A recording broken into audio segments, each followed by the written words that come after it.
Chers élèves, bonjour. J'espère que vous êtes bien. Aujourd'hui, on va faire une séance de physique, une séance destinée aux élèves de 4e maths et 4e sciences, où on va étudier les spectres atomiques.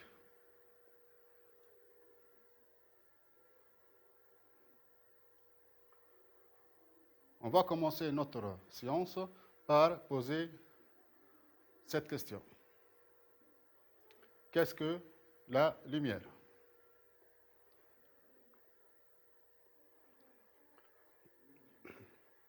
Vous vous rappelez, lorsqu'on a étudié le phénomène de diffraction, quelle est la conclusion qu'on a tirée?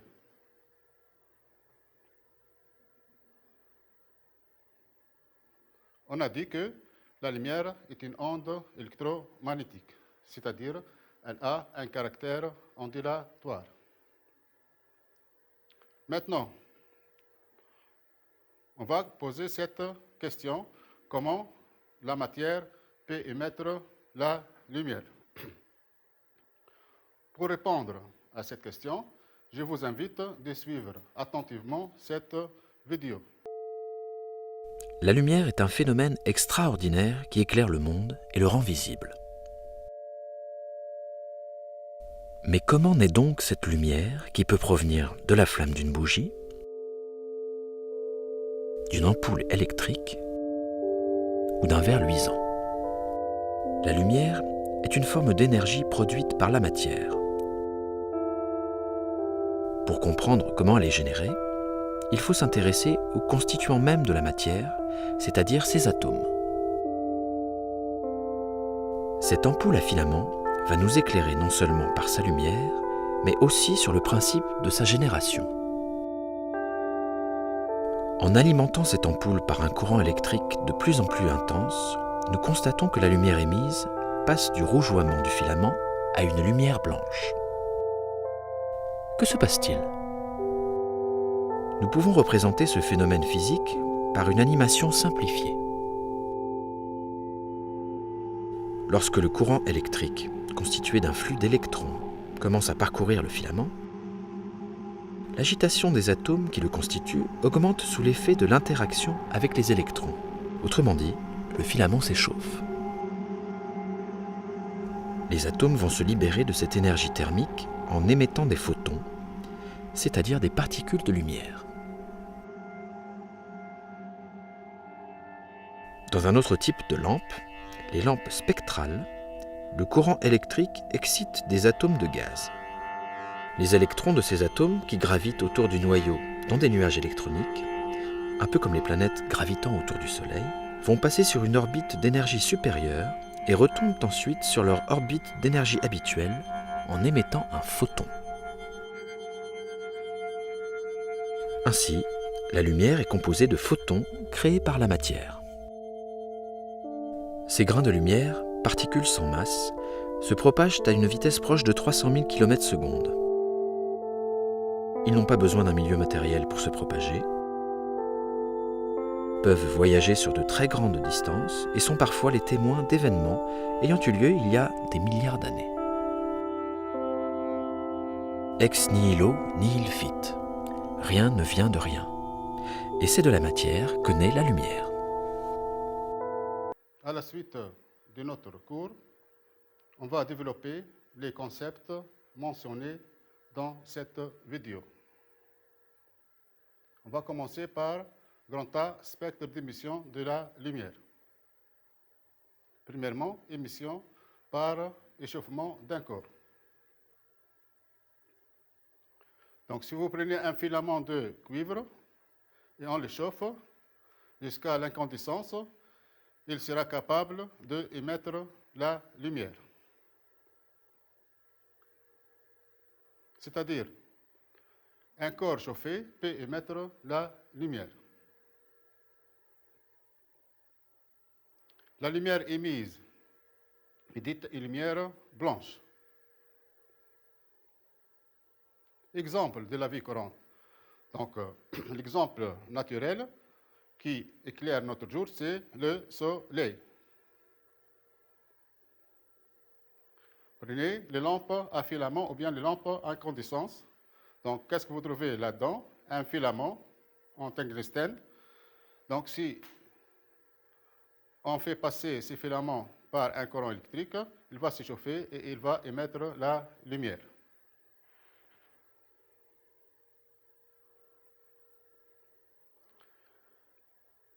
Si on fait l'analyse de cette lumière blanche, c'est-à-dire le spectre de la lumière blanche, c'est un travail qu'on a fait dans la partie précédente. Donc, le montage qu'on a utilisé ici, une lampe à incandescence qui va émettre une lumière dite blanche. On va la faire passer à travers un prisme. Donc, on observe ici le spectre de la lumière blanche. Donc, je vous rappelle que le prisme est un milieu dispersif. Donc, on a obtenu un spectre qui s'étale de la radiation rouge à la radiation violette. Voilà, les longueurs d'onde sont de 400 nanomètres à 750 nanomètres à peu près.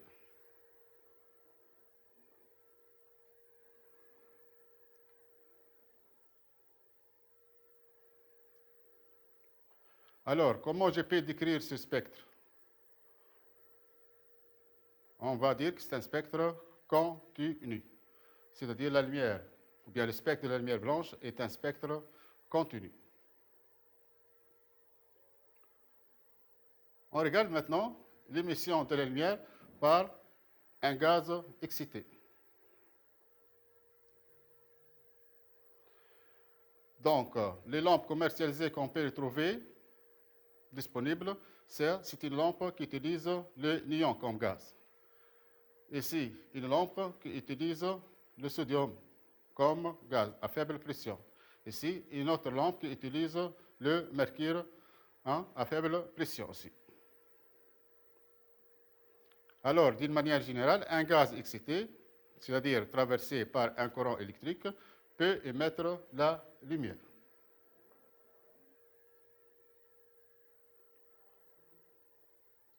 Si on analyse cette lumière émise, comme d'habitude, on va faire passer, si vous voulez, cette lumière émise lorsque, bien sûr, elle est traversée par un courant, c'est-à-dire une décharge électrique, à travers un prisme. On obtient le spectre correspondant. C'est ce qu'on appelle le spectre d'émission. Regardez bien, il est formé par quoi? Bien, comment je peux le décrire? Ce sont des raies colorées sur un fond noir. Des exemples, si vous voulez. Le spectre de la vapeur de sodium. Voilà. Donc, c'est un spectre formé essentiellement par une seule raie colorée. Donc, c'est une raie jaune. Le spectre de la vapeur de mercure. Donc, regardez bien, c'est un spectre formé par presque 5 raies. Une dans le domaine de rouge, une jaune et ici une raie bleue. C'est-à-dire, il est formé par 5 raies colorées. Un autre exemple, la vapeur d'hydrogène, c'est-à-dire l'émission de l'hydrogène. Voilà le spectre d'émission. Il est formé par pratiquement 4 raies, une dans le rouge et deux autres dans le bleu. C'est-à-dire c'est un spectre formé par 4 raies.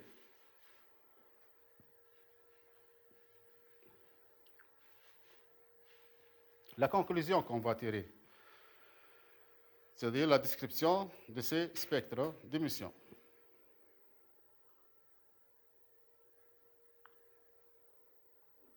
Donc, lisez, le spectre d'émission d'un gaz est un spectre de raies colorées sur un fond noir. Est-ce qu'il est continu ou bien discontinu? Bien sûr, il est formé par des raies bien déterminées, c'est-à-dire on va dire qu'il est discontinu. Remarque importante, si vous comparez ces trois spectres Ils sont différents, c'est-à-dire chaque élément est caractérisé par un spectre d'émission bien déterminé. Qu'est-ce qu'on va dire? On va dire que le spectre d'émission est une identité de l'atome considéré. C'est-à-dire c'est une caractéristique de l'atome. Jamais qu'on trouve deux atomes qui ont le même spectre.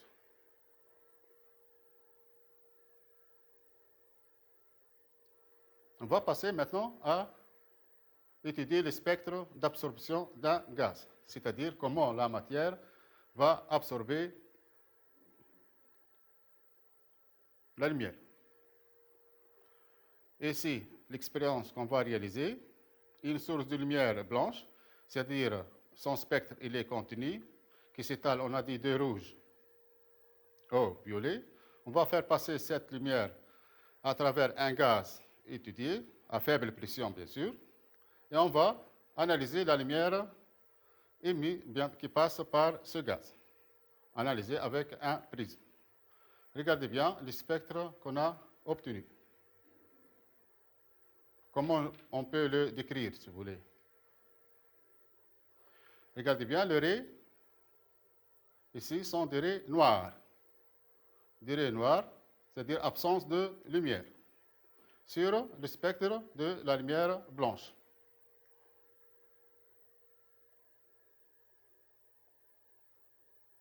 Par exemple, le spectre d'absorption de l'élément sodium. On regarde, il est formé par une seule raie noire dans le domaine de jaune, c'est-à-dire c'est une radiation jaune absorbée. On regarde maintenant le spectre de l'élément mercure.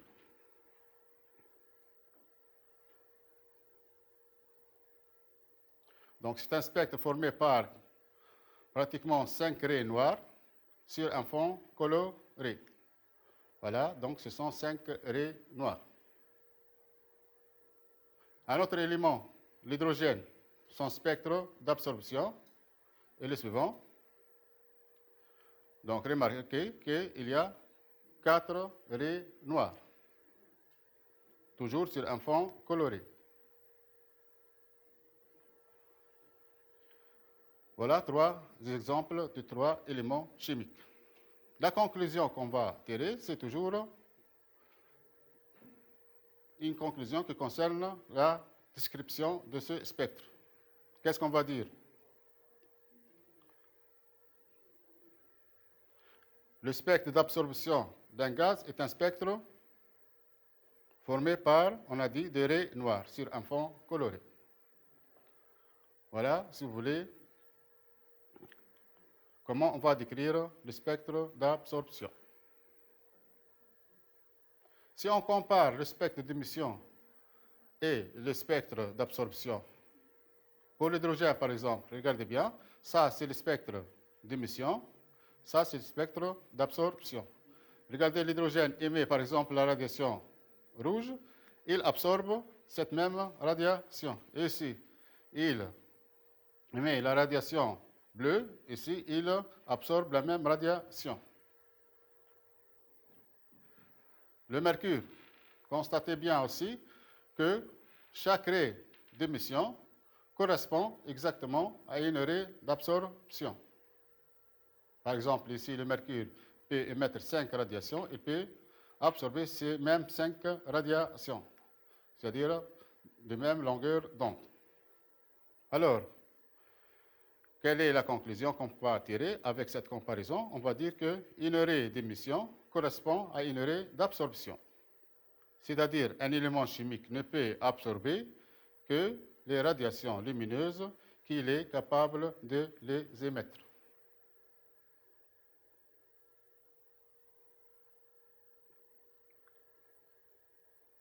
On passe maintenant à l'étude théorique, si vous voulez, pour expliquer ces phénomènes d'émission et d'absorption, si vous voulez, de la lumière.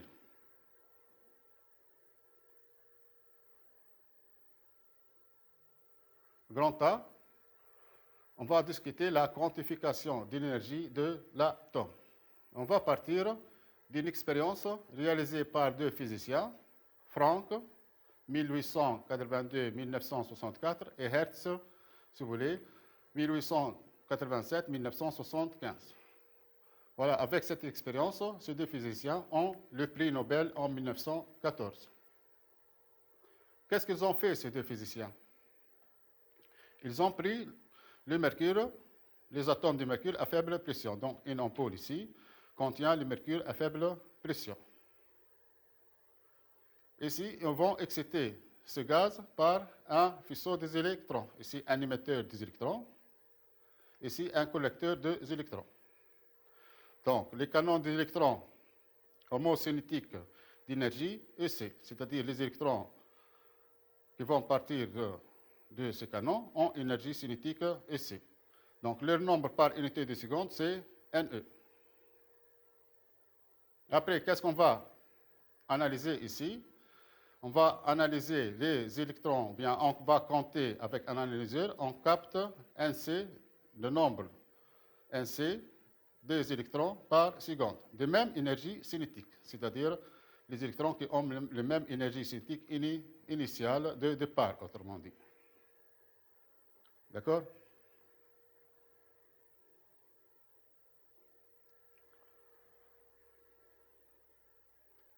Le résultat est l'interprétation de cette expérience, réalisée par ces deux physiciens, bien sûr.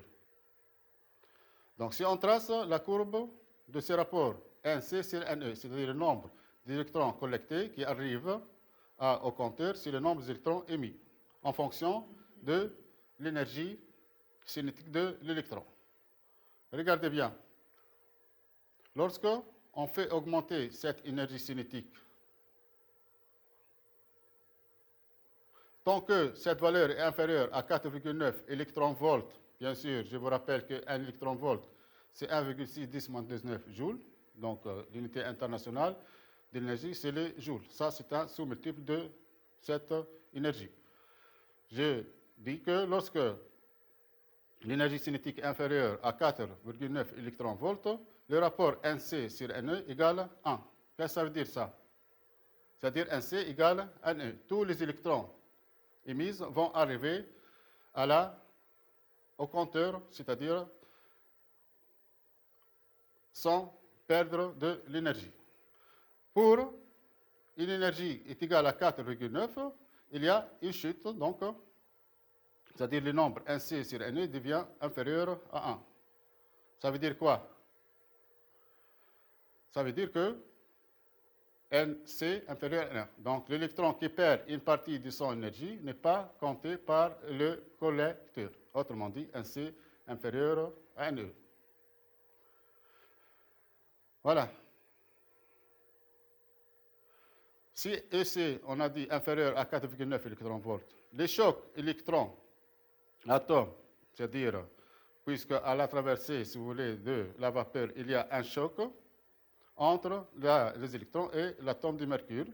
Donc ce choc, il est élastique, c'est-à-dire l'électron ne cède pas de l'énergie à l'atome. Il va arriver avec la même énergie cinétique initiale. C'est pour ça NC égale NE. Si IC est supérieur à 4,9 électronvolts, à partir de cette valeur, le choc entre l'électron et l'atome devient inélastique. L'électron cède une énergie de valeur 4,9 électronvolts à l'atome de mercure. C'est-à-dire l'atome de mercure absorbe cette énergie, exactement 4,9 électronvolts. Voilà pour l'expérience de Franck et Hertz. Quelle est la conclusion qu'on va tirer, si vous voulez, à partir de cette expérience? La question que je pose, est-ce que l'atome peut prendre n'importe quelle énergie des électrons? À partir de cette expérience, on a constaté que l'énergie, si vous voulez, absorbée ne peut être égale à une valeur de 4,9 électronvolts. Donc, c'est-à-dire, qu'est-ce qu'on va dire? On va dire que l'énergie de l'atome est quantifiée. Ça veut dire qu'elle ne peut prendre qu'une quantité bien déterminée.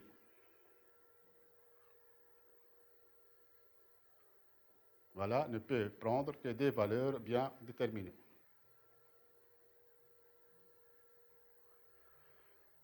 Quatrièmement, on va passer à la discussion du niveau d'énergie d'un atome. On commence par l'hypothèse de Bohr. Donc, un physicien danois, 1855-1962, c'est lui qui a formulé cette hypothèse. Qu'est-ce qu'il a dit, Bohr? Donc voilà l'atome. Vous voyez qu'elle est formée essentiellement par une partie centrale qui est le noyau, autour duquel gravitent des électrons, suivant des orbites bien déterminées. Donc Bohr, il a dit que l'atome ne peut s'y trouver que dans certains états d'énergie bien définis.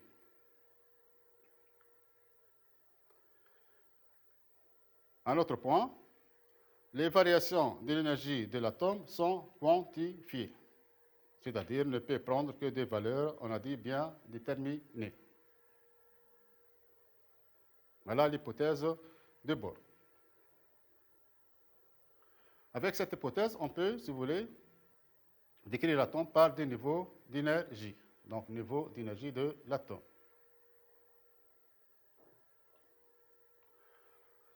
Donc, l'énergie d'un atome donné ne peut prendre que certaines valeurs particulières, appelées niveaux d'énergie. L'ensemble de ces niveaux d'énergie associés à un atome est unique, c'est-à-dire chaque atome est caractérisé par des niveaux d'énergie bien déterminés.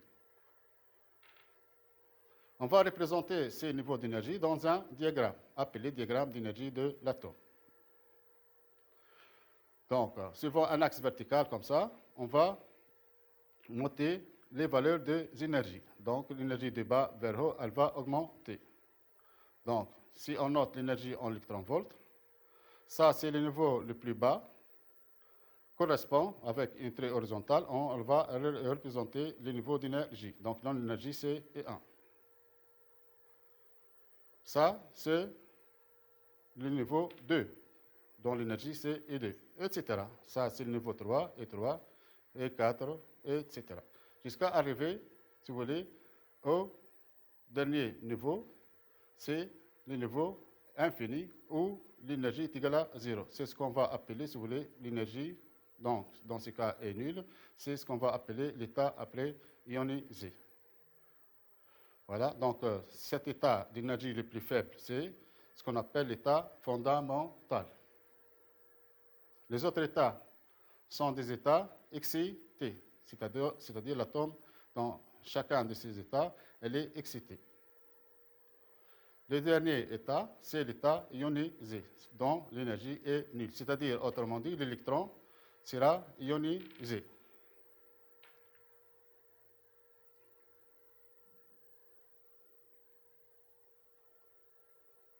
Donc, les définitions qu'on doit le retenir, à partir de ce qu'on a fait.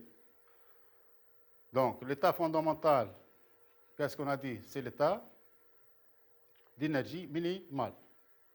Autrement dit, c'est l'état le plus stable, puisque l'énergie est minimale.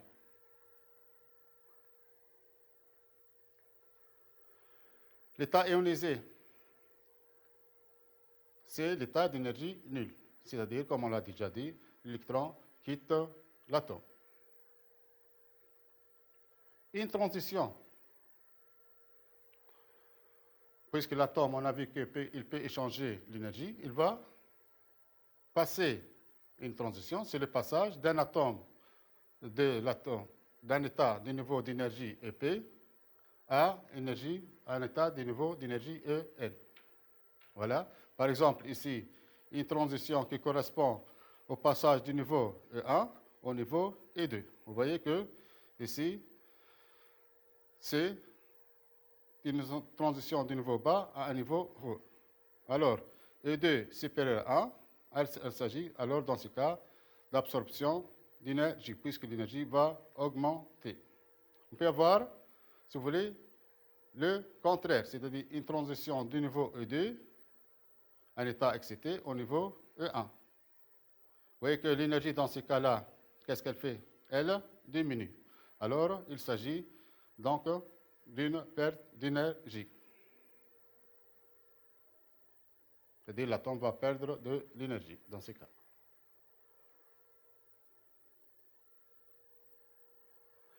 Si on regarde l'analyse du spectre de l'atome d'hydrogène, donc l'étude théorique, elle a été faite surtout pour l'atome d'hydrogène. On va le discuter pour la suite. Donc pour expliquer, si vous voulez, cette émission et cette absorption de lumière pour l'atome, on va discuter la notion de photon.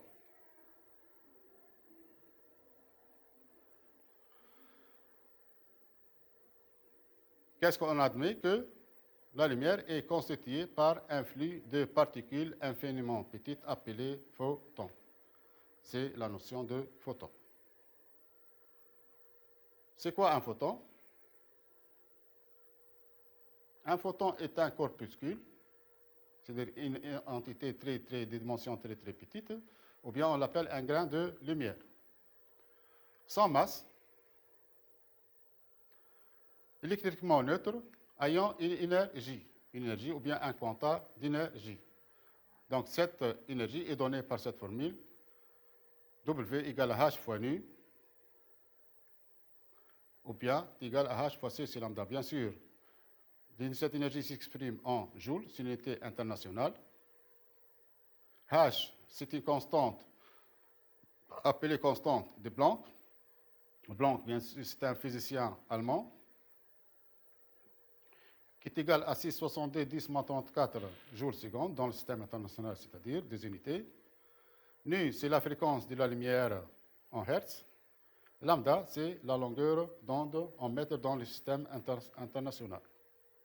C, bien sûr, c'est la célérité de la lumière dans le vide qui est égale à 3 10 8 mètres secondes moins 1.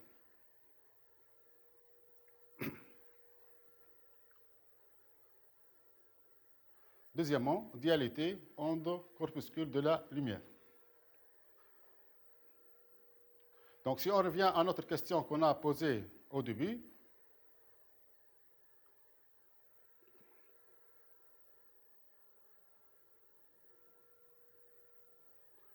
c'est quoi la lumière? Donc, vous vous rappelez, pour expliquer le phénomène de diffraction, on a dit que la lumière a un caractère ondulatoire. Maintenant, pour expliquer ce phénomène d'absorption et d'émission de lumière, on a dit qu'elle est formée par des photons. C'est clair? Donc, qu'est-ce qu'on va dire en physique? La lumière a un double aspect. Un aspect corpusculaire, c'est-à-dire un aspect des photons, et un aspect, si vous voulez, ondulatoire. Donc, l'aspect ondulatoire pour expliquer le phénomène de diffraction, ou bien pour interpréter le phénomène d'interprétation, puisqu'on a dit que la lumière se diffracte.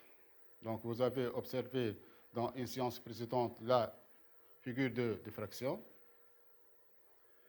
Et aujourd'hui, on a mis l'aspect corpusculaire, c'est-à-dire la lumière est formée par des photons. Voilà, dans le phénomène d'absorption et d'émission de la lumière.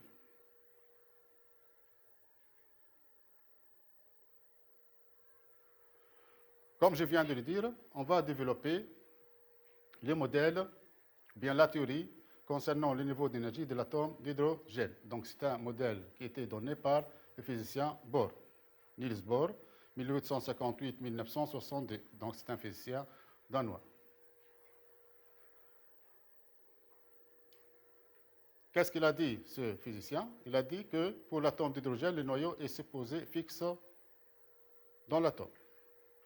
Les électrons ne peuvent graviter autour du noyau que dans des orbites bien déterminées. L'électron échange de l'énergie avec l'extérieur que lors de son passage d'un niveau d'énergie à un autre. Comme on l'a déjà dit, de niveau à un autre. Voilà, si vous voulez. Ça, c'est la partie centrale. C'est le noyau. Ça, le niveau 1 d'énergie 1. Ça, c'est le niveau 2 d'énergie ED. Ça, c'est le niveau E3 d'énergie E3. Donc, lorsque l'atome passe d'un niveau à un autre, donc elle va absorber ou bien émettre l'énergie. Cette énergie, elle est donnée par la relation delta E égale à H fois nu, comme on l'a déjà dit, qui est égal à H fois C sur lambda. Maintenant, quatrièmement, diagramme d'énergie de l'atome d'hydrogène. Donc, ce physicien, Bohr, a exprimé l'énergie de cet atome d'hydrogène, c'est-à-dire il a développé la théorie concernant l'atome d'hydrogène. Autrement dit, il a donné la valeur de l'énergie de chaque niveau. Donc la formule qu'il a donnée, chaque niveau est donné par la valeur En égale à moins E0, une constante E0, sur N au carré. Ce E0 est égal à 13,6 électron-volts. Et bien sûr, N, c'est un entier naturel positif qui correspond à l'ordre du niveau d'énergie. En utilisant, si vous voulez, cette formule, on peut calculer la valeur d'énergie de chaque niveau. Par exemple, pour N égale 1, cette formule nous donne moins 13,6 électron-volts. Pour N égale à 2, moins 13,6 sur 2 au carré, on trouve moins 3,4 électron-volts. Le niveau 4, par exemple, avec cette formule, nous donne moins 0,85 électron-volts, etc. Le niveau 5, par exemple, l'énergie correspondante, c'est moins 0,54 électron-volts. Voilà la représentation du niveau d'énergie de l'atome. Ça, c'est le niveau d'énergie moins 13,6, comme on l'a déjà dit avant, qui correspond à l'état fondamental. Ici, le niveau N2, N3, N4, etc., jusqu'à arriver à l'état, pour N égale plus l'infini, ce qu'on a appelé l'état ionisé. Voilà. Ici, c'est l'état fondamental. Ici, sont des états, on a dit, sont des états excités. Et l'état d'énergie nulle est un état ionisé.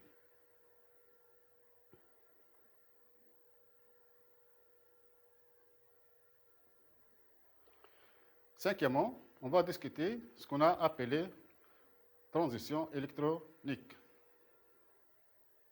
On va expliquer comment la lumière va être émise par l'atome. Si vous prenez par exemple un électron qui se trouve au niveau E2, au niveau E1.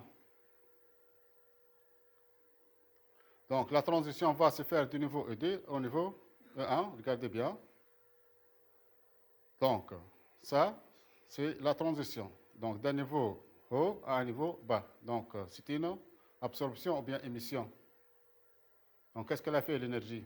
Elle a diminué, c'est-à-dire l'atome a émis de l'énergie. Donc il s'agit d'une émission de lumière. Voilà. On peut passer par exemple du niveau 3 au niveau 2, du niveau 3 au niveau 1, du niveau 2 au niveau 1. Donc vous voyez que chaque transition correspond à une lumière de longueur d'onde bien déterminée, autrement dit de couleur bien déterminée. Et chaque radiation correspond à une raie dans le spectre d'émission.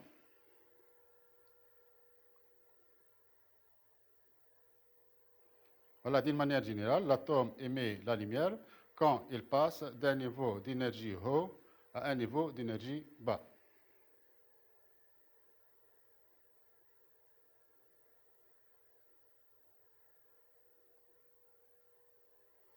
Voilà, d'une manière générale, du niveau EP au niveau EN.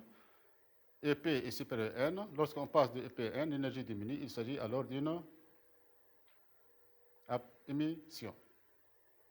Donc, d'une manière générale, lorsque l'atome se désexcite en passant d'un niveau P vers un niveau N, tel que P supérieur à N, l'atome émet un photon d'énergie E égale à H fois nu. Avec cette différence d'énergie EP moins N égale à H fois nu, qui est égale, on a dit, H fois C sur lambda. Lambda, c'est la radiation qui correspond au passage du niveau N au niveau P. Alors, on peut exprimer la longueur d'onde à partir de cette relation, lambda NP égale à H fois C sur EP moins EN.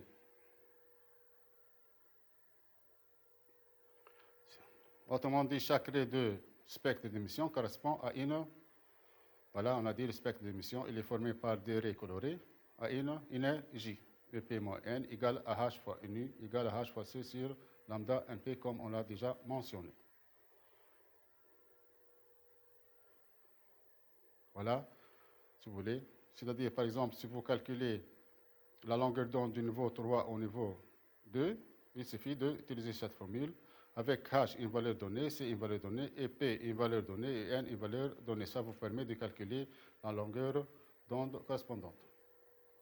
On va faire ça dans cet exemple.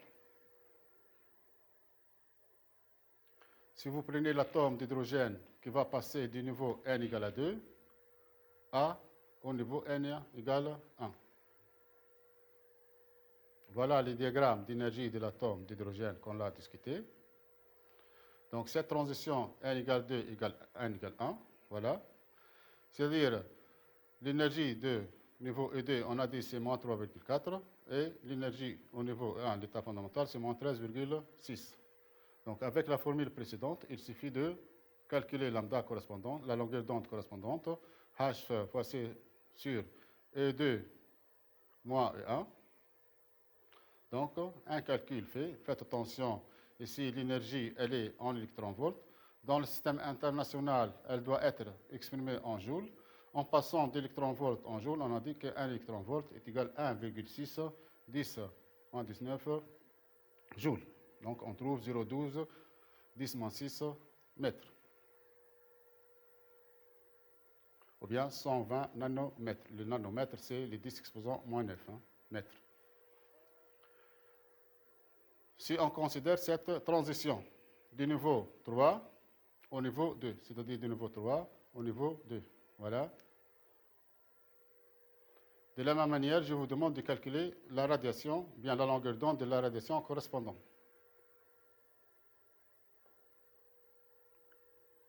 Voilà, il suffit d'utiliser la même formule. Donc, le calcul nous donne la valeur de cette longueur d'onde, 0,656 10-6 mètres.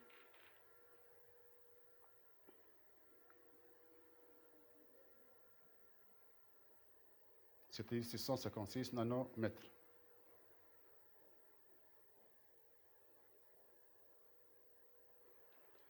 Petit b, absorption de la lumière par l'atome.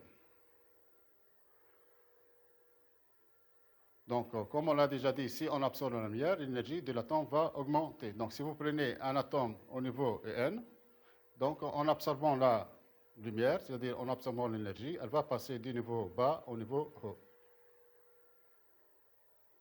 Voilà, si vous voulez, c'est une absorption d'énergie puisque l'énergie va augmenter.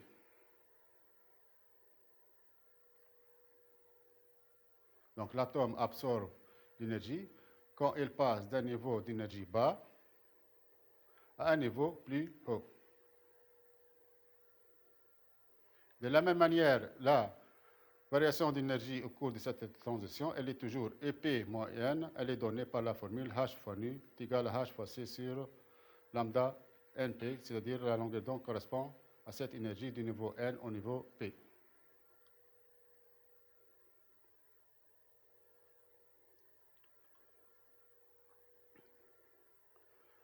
C'est une absorption, c'est-à-dire le spectre correspond, elle est formé par des raies noires.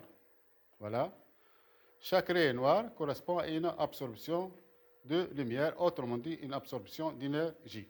Donc chaque raie noire du spectre d'absorption correspond à une radiation de longueur d'onde. Donc de la même manière, la formule précédente, lambda NP est égal à H fois C sur EP moins EN.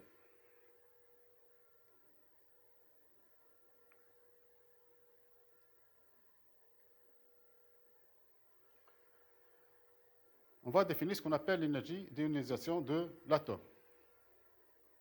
Si le passage du niveau N égale 1, c'est-à-dire de l'état fondamental à l'état ionisé NP égale plus l'infini, cette énergie correspond à ce qu'on appelle l'énergie d'ionisation. Voilà. Donc le passage du niveau fondamental à l'état ionisé. Donc l'énergie, bien la variation d'énergie entre ces deux niveaux s'appelle donc énergie d'ionisation. Voilà, donc si on la calcule, donc E c'est l'infini, moins E1, donc c'est 0 moins E1 égale l'énergie d'ionisation. Pour l'atome d'hydrogène, on a dit E1, elle vaut moins 13,6 électronvolts, c'est-à-dire l'énergie d'ionisation, c'est 13,6 électronvolts.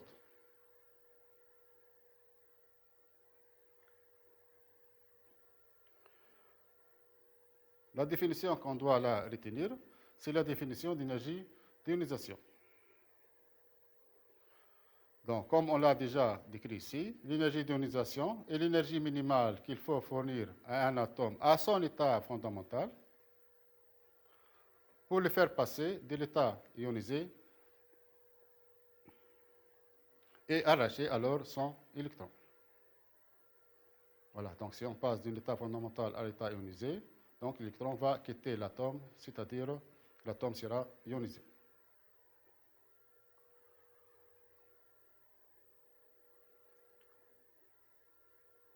On termine cette séance par un exercice d'application. Donc, lisez bien les données.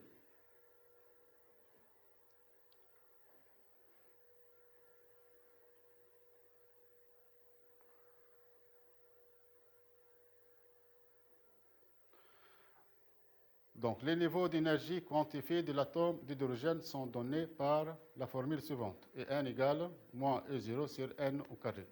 Avec N, bien sûr, un entier naturel, non nul. E0 est égal à 13,6 électronvolts. Cet atome peut passer d'un niveau N d'énergie N à un niveau M d'énergie EM. C'est-à-dire c'est une transition entre deux niveaux. La première question, petit a, on vous demande de justifier que l'énergie de l'atome d'hydrogène est quantifiée. Petit b, nommez le passage de l'atome d'hydrogène d'un niveau N à un niveau M. Deuxièmement, décrire brièvement le spectre obtenu dans chacun des cas suivants. N supérieur à M, N inférieur à M. Troisième question, on considère le passage de l'atome d'hydrogène du niveau N au niveau M tel que N supérieur à M. On vous demande de démontrer que la longueur d'onde lambda de la radiation correspondante à cette transition peut s'écrire de cette manière. 1 sur lambda égale 1 sur lambda 0, facteur de 1 sur M carré moins 1 sur N au carré. Après, on vous demande de calculer la valeur de cette constante lambda 0. Quatrième question. On considère les 4 radiations émises par l'atome d'hydrogène correspondant aux longueurs d'onde suivantes. Lambda 1 égale 657 nanomètres, c'est-à-dire 657 10-9 mètres. Lambda 2 égale 486 nanomètres. Lambda 3 égale 434 nanomètres et lambda 4 égale 410 nanomètres. Sachant que le niveau final, c'est M égale à 2, précisez les niveaux N correspondant aux transitions qui ont émis les radiations précédentes. Cinquièmement, on considère l'atome d'hydrogène à l'état fondamental. On l'excite par une radiation monochromatique dont l'énergie des photons W. Petit a, on vous demande de décrire sans faire le calcul ce qui se passe si cette énergie W est supérieure à E0. E0, je vous rappelle que c'est 13,6 électronvolts. L'atome d'hydrogène se trouve dans,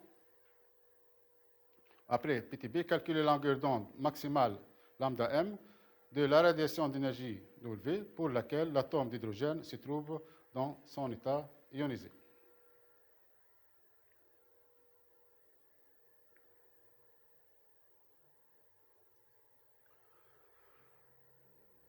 On passe à la correction. Donc la première question, on vous demande de justifier que l'énergie de l'atome d'hydrogène est quantifiée. Avec la formule qu'on a donnée Vous voyez que cette énergie ne peut rendre que des valeurs bien déterminées suivant la valeur de N. Voilà, et comme ça, on dit que l'énergie de l'atome est quantifiée.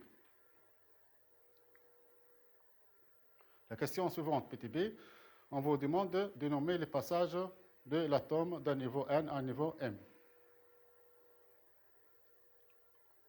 Donc, on a dit qu'il s'agit d'une transition.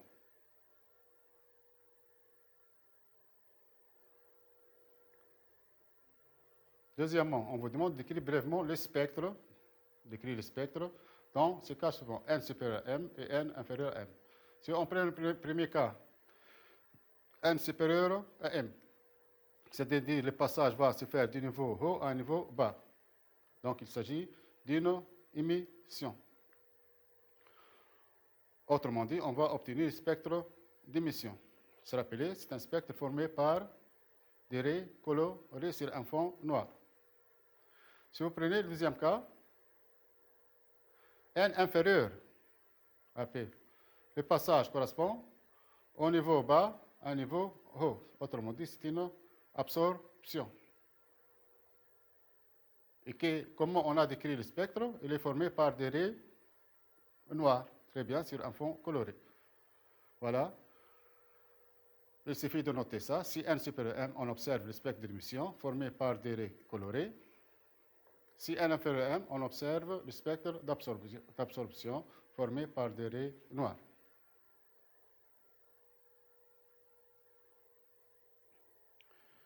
La troisième question, on vous demande de démontrer cette relation lorsqu'on passe du niveau N au niveau M.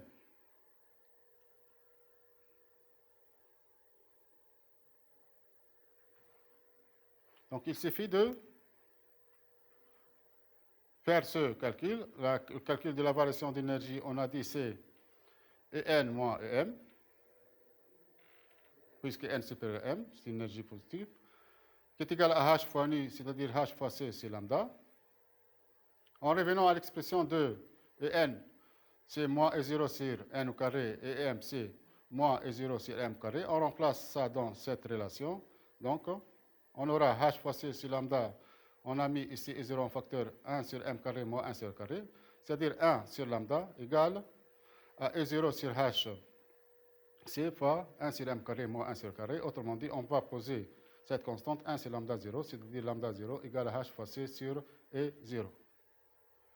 Tout calcul fait, on trouve lambda 0 égale 91,27 nanomètres.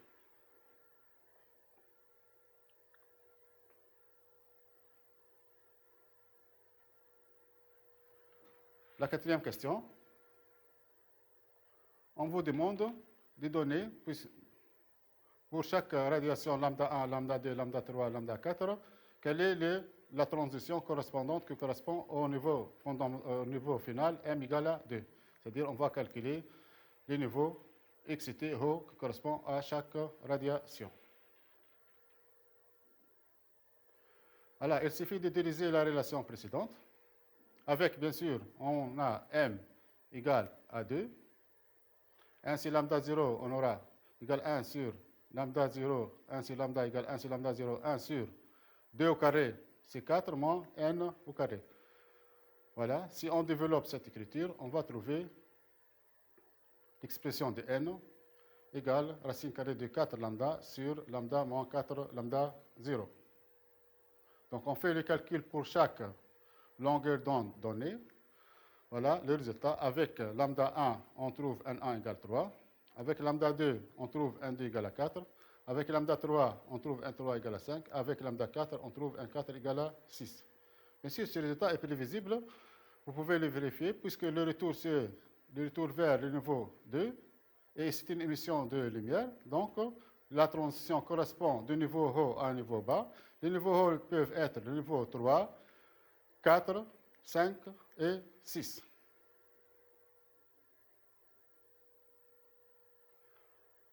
Cinquièmement, on considère l'atome d'hydrogène à l'état fondamental. On va l'exciter avec énergie W.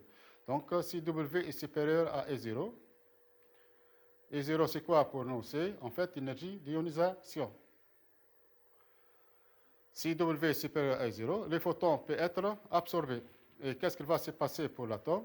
Donc l'atome sera ionisé. Une partie de cette énergie va ioniser l'atome. Donc une partie de son énergie ionise l'atome. On vous demande de calculer la longueur d'onde maximale, lambda m, de la radiation d'énergie W pour laquelle l'atome d'hydrogène se trouve dans son état ionisé. Donc il suffit de développer la formule qu'on a déjà établie. W égale H fois C, c'est lambda 1, égale à cette énergie E0. Donc l'énergie d'ionisation. Voilà, on trouve lambda m, lambda limite, égale à H fois C sur E0. Tout calcul fait nous donne 91,26 nanomètres. Comme ça, on arrive à la fin de cette séance. Aussi, à la fin de cette expérience de collaboration avec Radio Monastir. Merci à tous ceux qui ont contribué à réaliser ce travail. En particulier, c'est Shawqi Ahmedi pour sa coordination. C'est Habib Latrous pour son travail digital et pour le montage de ces vidéos. C'est Khaled Sharfi pour son soutien technique. Un grand merci pour Monsieur l'inspecteur Fethi Ben Salah pour la confiance qu'il m'a accordée pour réaliser ces séances. La semaine prochaine, on va revenir à nos lycées, à nos classes. Bonne rentrée, bonne continuation et bonne réussite au baccalauréat, Inch'Allah.